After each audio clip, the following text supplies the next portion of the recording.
¿Cómo está? Muy buenos días. Gracias, Rodolfo, muy buenos días, gracias por tu invitación y aquí estamos en medio de todas estas dificultades, pero sin embargo siempre con esperanza y con sueños de que el Perú puede ser mejor y más grande que sus problemas, como nos decía Basadre, ¿no? Así es. Bueno, después de tanto lidiar y estar en contra o a favor distintos sectores del país, el asunto es que las clases escolares presenciales o semipresenciales han regresado ya en el Perú en algunas regiones y en algunas zonas rurales. ¿Cuál es su impresión? Te digo, Rodolfo, que las clases presenciales o semipresenciales ya se habían dado el año pasado, en los meses de noviembre, diciembre. De manera informal. De manera no formal, de manera un poco autónoma o independiente en muchas escuelas o lugares del país, como en Bagua Chica, Bagua Grande. Aunque el viceministro de Educación hace algunos días dijo aquí en Pulso Informativo que se habían hecho algunos pilotos el año pasado. Obviamente también el ministerio monitoreó, ¿no? Pero sin embargo, en muchos lugares retornaron porque los profesores no estaban en conectividad con los alumnos, claro. Definitivamente estaban muy distanciados, entonces por responsabilidad propia, arriesgando su vida, su situación personal o familiar, tuvieron que retornar, pero teniendo en cuenta algunos protocolos. Pero en este año el ministro de Educación, el doctor Ricardo Cuenca Pareja, en el mes de diciembre y enero anunció que este año 2021 sí o sí se volvía a la semipresencialidad o presencialidad, pero teniendo en cuenta varias condiciones. Obviamente, Rodolfo, tú recuerdas a esa fecha, el nivel de contagio diario, el fallecimiento había relajado bastante y estábamos con 39, 40 fallecidos a nivel nacional.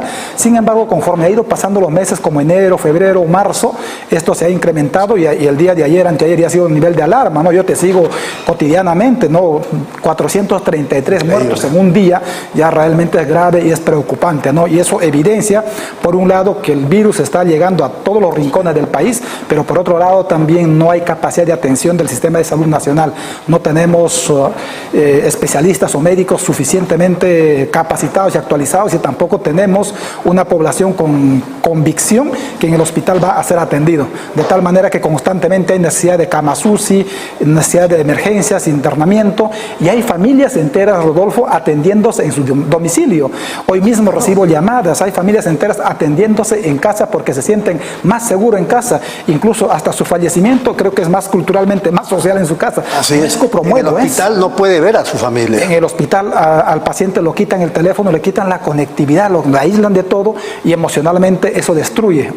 Obviamente hay necesidad de respetar protocolos y todo eso, pero volviendo a la pregunta, porque ese es el sentido de nuestro comentario, la Asamblea Nacional de Gobiernos Regionales se ha pronunciado en el sentido de que no hay condiciones en ninguna parte del país para retornar a la presencialidad.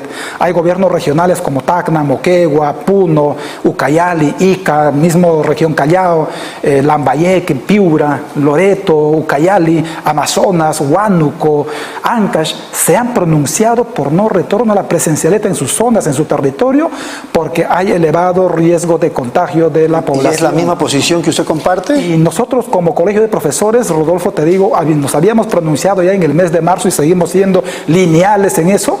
Habíamos dicho que por lo menos el primer semestre de este año 2021 sea una educación virtual. Tiempo que nos debe ayudar a evaluar, a analizar la situación de la pandemia, pero también ver el avance de cómo el gobierno y el Estado venía implementando la mejora de atención de salud en los hospitales, en las postas médicas, con mayor dotación de materiales, de medicinas, pero además también de personal.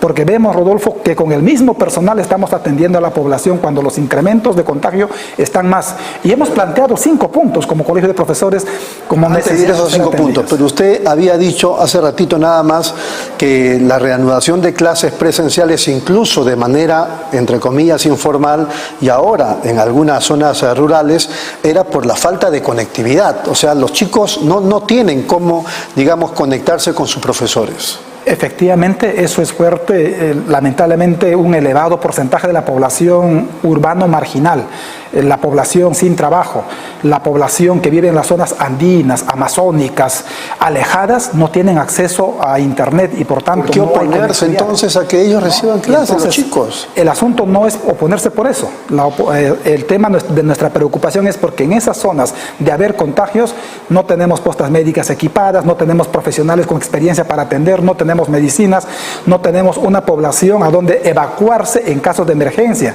y están muriendo poblaciones muchas familias. Por ejemplo, en mi provincia de Sivas, del cual puedo hablar con ejemplos claros, el distrito de Acobamba y Guayllabamba estuvieron habilitados, tenían escuelas habilitadas para el retorno a la presencialidad. El mismo alcalde distrital de Acobamba solicitaba el retorno a la presencialidad. La primera semana de abril ha sido trasladado en emergencia a Chimbote el mismo alcalde por el COVID. Y ahí me indican que habían más de 7 profesores contagiados a la semana pasada. Y entonces la misma población ha dicho, no, aquí no hay condiciones. De tal manera que esa situación de que en algún momento el Ministerio de Educación evaluó que había puntos donde se podía retornar a la presencialidad, están siendo actualmente vulnerables. ¿Qué le parece lo de Argentina, papás y mamás saliendo a las calles reclamándole al gobierno que permita la reanudación de clases presenciales? Aquí mismo, Rodolfo, te diré que hay padres de familia que quieren que los niños retornen a la escuela porque también en casa no tienen espacio, no tienen lugar donde estar. Los padres de familia tienen que salir a trabajar y los niños no tienen con quién quedarse, y entonces ven a la escuela como un espacio donde podrían estar cuidados por el docente por horas. Pero eso creo que no es el problema de fondo. El asunto de fondo es la necesidad de cuidar la salud, la necesidad de cuidar la vida de la población y la necesidad de avanzar, en este caso, con lo que es la vacunación, por ejemplo. Actualmente estamos vacunando a población de 80 años para arriba, pero ¿cuánto se ha vacunado? Un promedio de 100.000. Y a este ritmo de vacunación, a los 33 millones de peruanos, ¿en cuánto tiempo vamos a vacunar? Según algunos especialistas y analistas, no quiero decir los nombres, nos dicen que la vacunación en el Perú en buena cuenta terminaría más o menos en 6 a 8 años. Y entonces vamos a convivir, hasta 10 años. Y vamos a convivir con el virus por un buen tiempo. No decimos que en ese tiempo hay que seguir en educación virtual, obviamente, pero sin embargo tenemos que ir asegurando a un sector de la población para que puedan, por ejemplo, en condiciones seguras retornar a la escuela. Y el Ministerio de Educación obviamente tiene que hacer su trabajo para que ocurra eso. No es que estamos diciendo 100% no, sino donde haya condiciones adecuadas, hagámoslo. Pero como política general no hay que promover el retorno a la presencialidad. Yo quiero terminar planteando esta idea. En diversas partes del mundo, Europa, aquí en la región también, casi al unísono los jefes de Estado o como la Merkel en Alemania, la canciller, dicen, si tenemos que cerrar ciertas o muchas actividades, las cerramos, pero las clases escolares tienen que estar activas. Sí, las clases escolares tienen diferentes variantes, obviamente. Una es la presencial, que es la que efectivamente garantiza un mejor aprendizaje de acuerdo a tantos modelos pedagógicos, a tantos analistas y también... No, pero ellos se referían a la presencial. Claro, a la presencial. Eso no podemos nosotros descartar. Como docentes lo decimos también eso. Yo sufro, yo soy docente de 30 niños.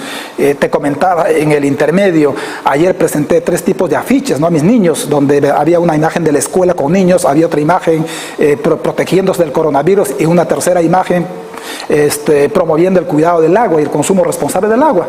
Y le dije, ¿cuál de los afiches les gusta? A pesar que era muy recargado, mis niños opinaban que el afiche de retorno a la escuela con los niños jugando en el patio, eso era el afiche más hermoso. Los niños quieren. Claro. Sí, yo lo compruebo directamente, los padres de familia también quieren. ¿Chicos de qué año? De 6 años, de primer grado de primaria, ¿no? Y entonces uno lo vive cotidianamente, pero también uno tiene que ser muy responsable, más aún con el cargo que tenemos, para opinar. No podemos fácilmente decir, vamos por esto. Por eso tenemos 5 puntos planteados, Rodolfo, que me permito... Brevemente, tenemos 20 segundos. Bien, el primer tema es garantizar entrega de herramientas tecnológicas a los estudiantes. Segundo punto, garantizar conectividad por diferentes medios, incluido lo que es la educación digital. Tercer punto, tiene que ver con mejora de la infraestructura educativa para superar esos 38% de agua, desagüe y luz que tienen las escuelas. Un cuarto punto, la entrega de textos escolares y cuadernos escolares que el Ministerio de Educación debe promover en alianza estratégica con gobiernos regionales y municipales.